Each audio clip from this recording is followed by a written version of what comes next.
Ceriņi, klasiska lauka ainava, Jā. protams, bet man personīgi viņi nepatīk, jo baigie plikumi ir un lielas lapas, un ja griež, tad nav smuki. Sniegoga, nu, jā. Kaut kāds multistems, nezinu, savs Bet sēris. toties nebojā dzīvžogu šķēres. Viņi ir tik viņas ir smalka un mīkst. tieviņa, kad ar visām dzīvžogu šķērēm varēsiet apgriezt. Labi. Tālāk. Ideāli. Protams, ne studenti, kad apgriež, bet ideāls materiāls ir spireja. Spirējs. Un īstenībā Spirēja. viņām tā caurredzamība arī ir, nu, viņas aizsardz skatu. Jā, Protams, viņi varbūt mazliet jāpaņem biezāk kā tūji ir, bet un viņi ir tik blīvi var saveidot Jā. to zarojumu, kad, nu, tiešām te grūti pat kaķim būs izlīst. par blīvumu tad mēs mazliet iziesim cauri Jā. veidiem un parunāsim, kā blīvumu dabūt.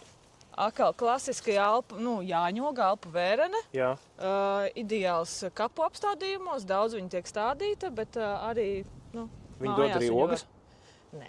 Nē, Tā ir nav dekoratīva. interesanti. Jā, ņoga. Kaut kas arī no ribes, nu, no jānogām.